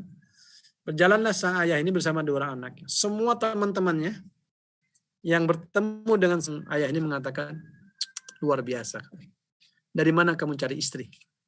Dia pikir istrinya cantik jelita karena anaknya gantengnya luar biasa. Ini yang maksud dengan doa yang definitif. Jadi kalau berdoa itu harus sungguh-sungguh, definitif, dan harus yakin bahwa Allah akan mengabulkan doa kita. Nah ini yang saya maksud 5+1.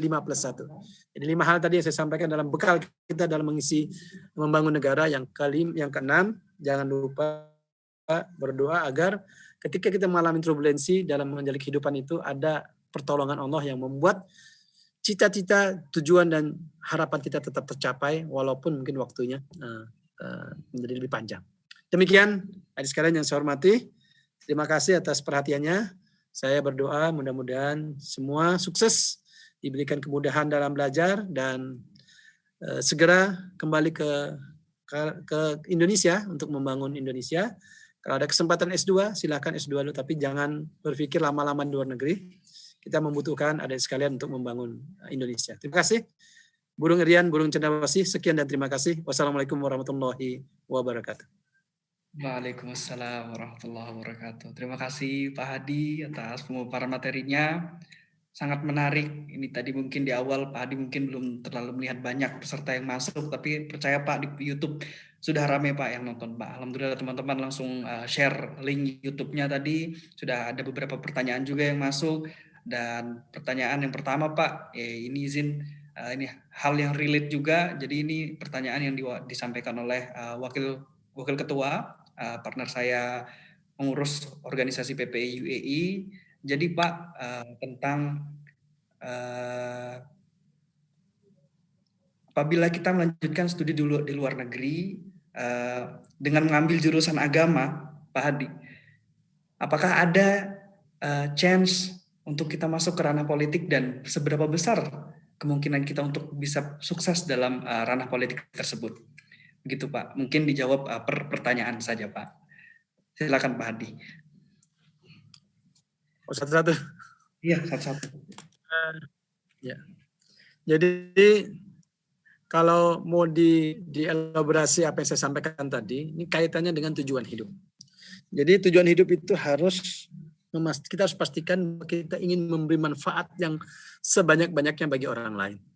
Maka politik misalkan ya, kalau saya pernah di partai, itu bukan satu-satunya sarana untuk berkiprah dalam membangun bangsa. Tapi politik juga menjadi sesuatu yang luar biasa dalam mengendalikan rekayasa sosial. Biasanya orang di politik itu bisa punya kesempatan untuk merekayasa sebuah masyarakat. Itu biasanya di dunia politik. Karena mereka nanti yang membuat kebijakan dan sebagainya. Tapi ingat, ini hanya salah satu jalan. Jadi tidak harus ke dunia politik. Karena ini masalah pilihan. Jadi kalau saya jelaskan di sini nanti mungkin tidak semua punya kecenderungan ya. Tapi yang penting sebenarnya bukan soal politik atau tidak, berpartai atau tidak. Yang penting adalah setiap kita itu mengetahui apa masalah bangsa ini, apa yang harus bisa kita kerjakan untuk bangsa ini, dan kita persiapkan dari sekarang energi, ilmu pengetahuan, keterampilan yang bisa kita gunakan agar suatu saat nanti 10 tahun, 20 tahun yang akan datang, adik-adik itu siap untuk memimpin. Saya mau cerita sedikit ya. Saya dulu, ini terus terang saja, ketika reformasi saya sudah berpikir saya harus menjadi pemimpin di suatu saat. Untuk itu saya mempersiapkan diri dengan segala keterbatasan saya. Dan akhirnya takdir itu bersesuaian. Tapi ingat, bedakan antara cita-cita baik dengan ambisi. Ya, salah. Jangan ambisi. Karena itu akan membuat kita menjadi rusak. Jadi kalau kita mau jadi apapun, mau jadi wali kota, bupati, gubernur, jadi menteri, itu harus punya niat baik, ingin membangun bangsa menjadi lebih baik. Walaupun tidak gampang. Saya kalau berceritakan detail ini tidak cukup di sini. Tidak gampang mengelola bangsa itu, tidak gampang. Tapi ya saya ingin ceritakan, kalau kita punya cita-cita baik, niat baik, saya selalu berpikir, saya sudah bekerja semaksimal mungkin. Kalau ada yang kurang-kurang, saya serahkan kepada Allah. Bahwa tidak ada manusia yang, saya berpendapat, Nabi saja, ya kan, seluruh Nabi ada musuhnya. Saya tidak cari musuh. Yang sudah saya lakukan sebaik mungkin, masih aja dilihat tidak baik, saya tawakal. Tapi kita sudah punya niat baik, yakinlah kalau niat baik itu akan tembus ya. Tembus ke hati nurani seluruh masyarakat yang kita pimpin. Jangan pernah khawatir. Makanya kalau kita ingin memberikan yang terbaik kepada masyarakat, harus berani mengambil keputusan. Harus berani mengambil keputusan, saya harus berbuat yang terbaik untuk masyarakat. Dan itu keputusan itu saya ambil 20 tahun yang lalu. Ketika saya memutuskan berhenti menjadi PNS. Saya hanya 1 tahun jadi dosen, kemudian saya berhenti. Keputusannya saya ingin memimpin masyarakat. Jadi itu sudah saya lakukan 19 tahun yang lalu, 2001, sekarang 2020 kan, berarti 19 tahun yang lalu. Keputusannya lama. Tapi ya memang harus berani mengambil keputusan, tapi dengan catatan, dengan penuh perhitungan juga ya. Jangan gara-gara ini nanti adik-adik, kemudian jangan ikuti jejak saya yang kemudian belum tentu pas, tidak semuanya. Sudah diterima di PN. Saya waktu itu juga menghadapi tantangan dari keluarga, karena mereka mengatakan sudah jadi dosen, yang diterima hanya 2 dari 42 orang yang tes. Kenapa harus saya tinggalkan itu, menghadapi tantangan luar biasa dari keluarga. Tapi saya waktu itu merasa yakin, ini jalan yang harus saya tempuh. Nah maksud saya, nanti ke depan adik-adik akan mengalami juga masalah-masalah ya, pilihan-pilihan hidup. Pilihan-pilihan hidup itu harus kita pilih dengan penuh keyakinan. Pilih dengan penuh keyakinan, dan harus selalu siapkan plan A, plan B dalam kehidupan. Karena tidak selalu dalam kehidupan itu jalan yang mulus. Jadi tadi jurusan agama itu tidak menutup ya kebalikannya, tidak menutup, tidak berpartai enggak. Mau jurusan apa saja karena ilmu politik itu ilmu yang dinamis. Semua bisa mempelajarinya, semua bisa mengetahuinya, dan semua bisa terlibat dalam dunia politik. Jadi nggak ada masalah. Yang penting tadi niat yang baik itu akan ada jalan yang baik. Masih ada, Mas Jaki? Ada Pak Hadi lagi, insya Allah. Sebelum lanjut, ya Pak, belum maghrib. Belum waktu maghrib. Belum Pak Hadi. Belum. Tadi udah asar kan? Oh iya sudah tadi, pas selesai asar. Baik Pak Hadi, sebelum ini udah jam tidur. Oh iya. Baik Pak Hadi, ingat saja Pak setelah ini. Tadi kendala kita tidak ingin membatasi penyampaian penyampaian materi dari Pak Hadi begitu Pak. Jadi mungkin pertanyaan yang kita batasi. Jadi sebelum lanjut ke pertanyaan terakhir sudah mungkin ya. Boleh. Santai aja, canda aja. Menyanggahi penyampaian jawaban dari Pak pertanyaan yang pertama tadi. Terima kasih Pak Hadi sebelumnya atas remindernya tentang meluruskan niat bahwa kita harus bisa membedakan antara cita-cita baik dan ambisi. Jujur Pak, saya masuk ke PPI ini juga karena saya punya perspektif bahwa PPI ini adalah gerbang awal saya menuju ranah politik. Jadi di PPI saya belajar tentang leadership skills, tentang mengorganisasi seperti yang sudah disampaikan Pak Hadi tadi di pemaparan, dan sekarang sudah diingatkan oleh Pak Hadi tentang membedakan antara cita-cita baik dan ambisi, dan insya Allah akan terus berniat baik ke depannya dengan membedakan antara ambisi dan niat baik ini gitu. Jadi ke depannya kita lebih tulus menjalani apa yang sudah kita capai. Baik Pak Hadi, pertanyaan terakhir insya Allah. Saya yang tanya ya, boleh? Iya, saya tanya boleh kan? Oh boleh, silakan Pak Hadi. Boleh tanya. Ditanyakan ke siapa nih kalau boleh tahu Pak Hadi? Begini maksudnya. Nah, nanti pertanyaan terakhir tadi di-keep dulu ya. Saya siap. Maksudnya ini kan ada beberapa yang hadir. Ini mungkin pertanyaannya perkenalan aja. Kuliah di mana, di kota mana? Kan kalau di Emirat itu kan ada Abu Dhabi, ada Dubai, ada Al Ain, ada Sharjah dan sebagainya. Paling enggak saya punya ilmu pengetahuan, oh ini kuliah di mana dan sebagainya. Yang nongol aja nih. Yang sembunyi mungkin lagi yang nongol aja supaya. Baik Pak, izin saya yang memoderatori Pak. Boleh dimulai. Silakan perkenalan. Karena ini kan pertemuan yang langka. Baik, biar saya akomodir Pak. Baik, mungkin dari saya pertama, saya Zakir Fahmi, kuliahnya di Muhammad Al-Khamis University sama dengan putra Pak Hadi di Abu Dhabi, Muhammad Al-Khamis University Abu Dhabi, jurusan Fiqh wal Usul. Lalu ada teman-teman yang lain dari Universitas Al-Qasimiyah. Mungkin bisa teman-teman perwakilan salah satu untuk perkenalan. Semua juga apa-apa, kan orang dikit aja. Oh, langsung aja berarti langsung saya aja, Pak. Gabriel. Ya, perkenalkan, nama saya Gabriel Firmansyah, saya dari Serang. Saya mahasiswa di Muhammad Al-Khamis University di Abu Dhabi, jurusan Usul Fiqih. Sama. Boleh dilanjut ke teman-teman yang di Al-Qasimiyah mungkin? Speak up. Ini saya urutkan berdasarkan papan di sini ya. Boleh Pak Hadi, biar Pak Hadi yang nunjuk. Apa nih? Amira, silakan Amira. Ada di divisi. Ya. Assalamualaikum warahmatullahi wabarakatuh. Perkenalkan, nama saya Amira Hussein. Saya berasal dari Kota Tangerang. Sekarang saya berkuliah di Al-Qasimiyah University, jurusan Ulumul Quran. Tinggal di Kota Sharjah sekarang. Sharjah. Wafa. Assalamualaikum warahmatullahi wabarakatuh. Nama saya Wafa, mahasiswa Muhammad Al-Khamis University juga di Abu Dhabi. Asal dari Indonesia, dari Purwokerto, Jawa Tengah. Oke.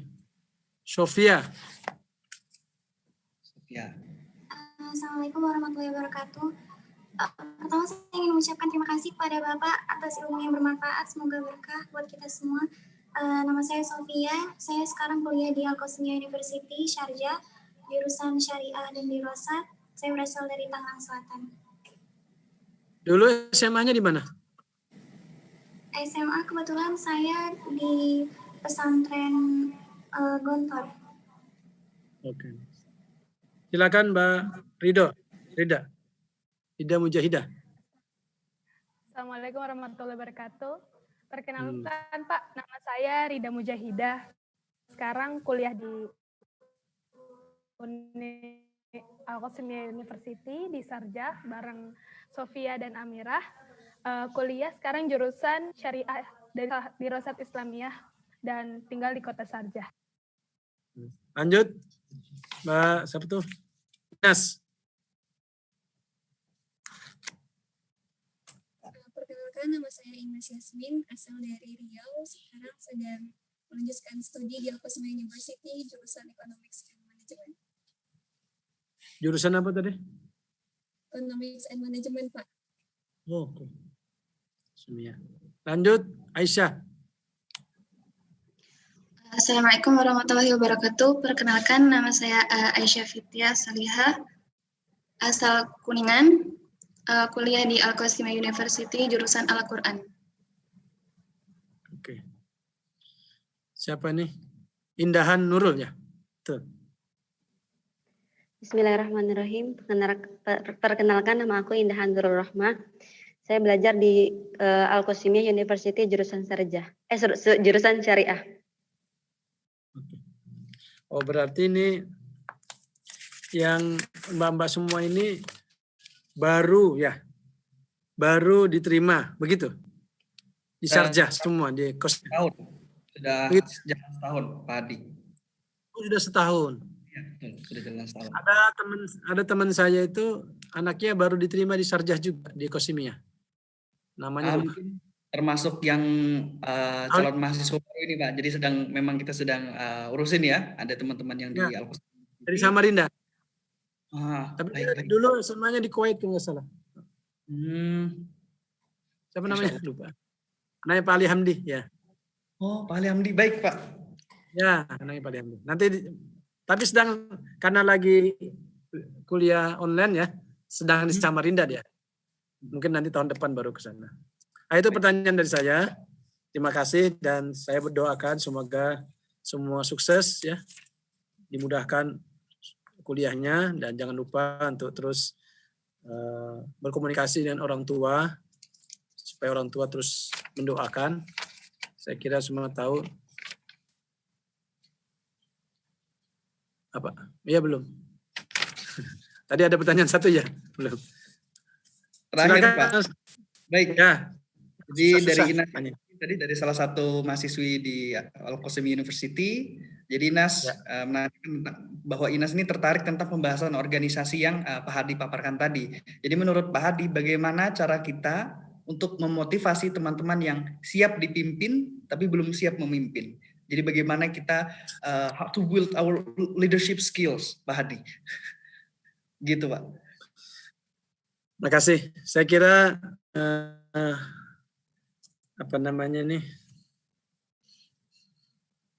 terkait dengan motivasi tadi. Mungkin kita ingatkan dari awal. Kalau kita sudah seperti buruh yang keempat kelima tadi, ingatkan dari awal tadi, yang punya cita-cita yang jauh ke depan, itu membuat dia akhirnya mempersiapkan diri untuk belajar. Salah satu belajar yang penting itu adalah belajar organisasi. Belajar organisasi ini memang tidak gampang. Saya alhamdulillah mungkin lebih 20 organisasi yang sudah saya ikuti sejak dari mahasiswa, sejak dari SMP, sejak SMA. SMP di OSIS, kemudian sejak SMP saya sudah ketua kelas. Di SMP saya ketua kelas, kemudian di pengurus OSIS di SMP, pengurus OSIS di SMA. Terus saya wakil ketua di SMA itu MPK, Majelis Perwakilan Kelas. Kemudian di kampus dulu saya di himpunan pengurus, di senat juga saya pengurus. Semua itu beda-beda ininya, karakternya berbeda-beda. Nah, makanya belajar itu jangan pernah berhenti. Baik organisasi di kampus, saya juga di IMM, Ikatan Mahasiswa Muhammadiyah. Walaupun saya di IMM saya juga berteman dengan teman-teman di HMI. Saya juga ikut organisasi di kampus UNAS namanya Mahasiswa Pencinta Musola. Itu organisasi kumpulan mahasiswa seluruh Unhas dari sekian fakultas yang ada. Dan makanya kemudian waktu semester 7 saya diangkat sebagai mahasiswa teladan tingkat jurusan, bukan karena saya juara, yang lebih pintar dari saya banyak, tapi oleh ketua jurusan saya di organisasi. Jadi semester 5 saya sebagai asisten kalkulus, semester 7 saya diangkat sebagai mahasiswa teladan tingkat jurusan. Lumayan ada ceritanya. Juara 3 di tingkat fakultas. Juara 3 tingkat fakultas karena saya dipanggil sama ketua jurusan, katanya, Pak, saya bilang saya nggak tepat ini kalau saya diangkat sebagai mahasiswa teladan di jurusan. Kamu aktif di beberapa organisasi. Jadi keaktifan organisasi itu menjadi sesuatu yang penting. Dan berorganisasi itu, catatan yang kedua, jadikan tempat belajar. Ya. Jadi tempat belajar itu makanya kalau kamu berorganisasi, semua pertemuan, semua entitas yang ada di organisasi itu, semua kegiatannya itu dilihat sebagai tempat belajar. Bukan tempat untuk sekedar eksistensi diri atau tempat untuk mencari popularitas, itu akan membuat hidup kita sia-sia.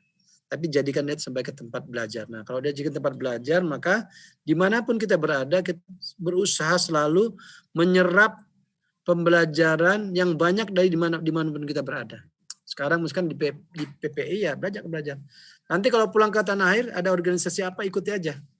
Ikuti. Dan kalau kira-kira tidak bisa maksimal, ya ada hal. Kalau sekarang saya udah kewalahan dari organisasi, karena saya di organisasi seni saya juga ada. Saya di Dewan Kesenian, saya juga pembina Indonesian Drummer. Jadi saya pemain drum walaupun asal pukul aja. Kalau nasionalnya ketuanya Gilang Ramadan. Saya pembina di Kalimantan Timur, Indonesian Drummer. Saya juga pembina di beberapa cabang olahraga, catur, kemudian di silat, saya juga. Itu semua dalam rangka mencari teman dan belajar. Dulu di organisasi di waktu di Makassar juga banyak, di Samarinda juga banyak. Jadi organisasi olahraga, organisasi seni, organisasi paguyuban, saya karena istri saya orang Bugis, saya pembina di Kerukunan Keluarga Sulawesi Selatan KKSS. Karena kakek saya ada Dayaknya, saya juga pembina di organisasi Dayak. Karena kakek saya ada Banjarnya, saya juga di KBBKT, Keluarga Bubuhan Banjar. Karena nenek saya ada Kutainya, saya juga di Lembaga Adat Kutai. Jadi 4 paguyuban saya ikuti, Dayak, Kutai, Banjar, dan Bugis. Itu semua dalam rangka belajar organisasi. Saya juga di MUI, saya juga ketua Masyarakat Ekonomi Syariah. Dulu saya pernah jadi ketua Ikatan Sarjana Ekonomi, karena S2 saya ekonomi, jadi ketua Ikatan Sarjana Ekonomi Samarinda 2 periode, kemudian ketua Ikatan Sarjana Ekonomi Korwil Indonesia Timur, kemudian saya tidak lagi pindah karena saya jadi ketua Masyarakat Ekonomi Syariah. Saya juga ketua alumni SMP Negeri 1 Samarinda. Saya juga ketua alumni Matematika Unhas. Jadi ketua alumni SD. Di SD sampai SMA diminta lagi sehingga mau. Itu sebelum jadi wagub. Sebagian besar sebelum jadi wagub. Jadi bukan karena wagub terus saya dapat jabatan, enggak. Karena kita ingin banyak teman. Kalau organisasi seni saya di Dewan Kesenian Kaltim. Kalau organisasi olahraga di Naga Pertapa Indonesia itu silat. Saya ikut menjadi pembina di silat. Kemudian di catur juga pembina. Dan saya juga ingin menambah, saya banyak hobi. Ini penting ya, kaitannya dengan disampaikan dari Gardner tadi. Saya waktu kecil pernah ikut gulat. Tapi bukan seperti Habib. Habib. Adi tahu ternyata ngikutin juga, keren Pak. Nah, saya dulu di SD, saya itu kan ada namanya CATS, Klub Anak Tentara Samarinda. Itu teman-teman saya pemain gulat semua. Dan mereka juara nasional dulu. Juara nasional gulat. Sekarang sudah pada jadi pelatih. Cuman saya nggak ikut sampai jadi pelatih, saya ikut-ikutan aja terus berhenti. Kemudian ketika saya di Makassar, saya ikut karate, ikut Kyokushinkai. Kemudian balik ke Samarinda, saya ikut lagi kungfu, Tifan Sufuk. Kemudian terakhir kemarin saya ikut-ikutan, tapi semua itu nggak pintar, ikut-ikutan saja. Saya ikut Wing Chun, olahraganya Ip Man. Itu kalau bela diri. Kalau olahraga yang lain saya tenis meja, basket, memanah, biliar, nyumpit. Nanti silakan nanti saya kirim ke Zaki video-videonya. Baik Pak Hadi. Untuk yang Wing Chun seperti saya sudah pernah lihat Pak Hadi. Saya juga seni, saya menyanyi, saya main drum, kemudian saya sudah menulis 33 puisi. 3 puisi itu sudah saya audiokan 21 puisi dan divideokan ada 9. Jadi silakan lihat di YouTube. Ketika aja di YouTube puisi Hadi Mulyadi itu nanti ada beberapa puisi saya. Kemudian apa lagi? Ya itu. Kegiatan-kegiatan itu semua dalam rangka belajar berorganisasi. Dan akhirnya dari situ banyak teman. Ya, banyak teman, dari situ banyak teman, banyak network, banyak keluarga, banyak banyak yang mendoakan, banyak rezeki juga kalau banyak teman, kira-kira seperti itu. Cukup ya? Masih ada? Cukup Pak Hadi. Mungkin terakhir Pak Hadi bisa berikan closing statement, setelah itu kita dokumentasi dan nanti baru penutupan. Jadi terakhir Pak, mungkin closing statement, mungkin motivasi, arahan untuk kita yang ada di sini sebagai mahasiswa Indonesia di luar negeri, bagaimana kita bisa memberikan kontribusi nyata untuk Indonesia walaupun masih di luar negeri. Begitu Pak Hadi. Ya. Mungkin closing statement saya mungkin dalam sebuah ungkapan ringan ya. Ungkapan ringan ini terkait dengan cita-cita yang saya sampaikan tadi. Walaupun nanti di dalam perjalanan kita kadang-kadang mengalami turbulensi, tapi yang penting kita punya arah. Jadi ungkapannya sebagai berikut. Jika kamu tidak bisa menjadi jalan raya, maka jadilah jalan setapak. Tapi jalan setapak yang mengantarkan ke mata air. Itu aja. Baik Pak Hadi, terima kasih. Sebelum saya tutup, kita dokumentasi, jadi saya arahkan untuk teman-teman yang ada di Zoom untuk membuka kameranya terlebih dahulu.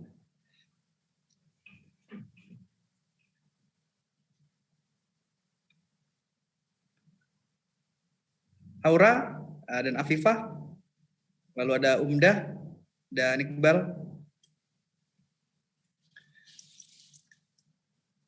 Baik Pak, mungkin untuk mempersingkat waktu, jadi seadanya saja, yang ada saja yang dibuka kameranya saja. Mbak Iqbal muncul, siap. Ini junior kita Pak. Oke, hitungan ketiga ya. 1, 2, 3. Satu kali lagi. 1, 2, 3. Baik. Terima kasih Pak Hadi atas pemaparannya, atas closing statement-nya. Saya ucapkan terima kasih atas kesediaannya untuk menjadi pembicara di webinar Hari Sumpah Pemuda PPI UAE pada kesempatan kali ini. Terima kasih juga atas teman-teman PPI UAE yang sudah hadir di Zoom maupun yang menyaksikan via YouTube Live PPI UAE. Dan terima kasih banyak Pak Hadi atas kesediaannya. Sekali lagi semoga kita semua selalu dalam lindungan Allah Subhanahu wa taala dan dijauhkan dari segala macam penyakit. Terima kasih kepada teman-teman sekali lagi. Saya Zaki Al-Fahmi pamit undur diri. Wassalamualaikum warahmatullahi wabarakatuh. Waalaikumsalam. Terima kasih Pak Hadi ya. izin live Pak ya. Oke teman-teman, bisa dimatikan live streamingnya.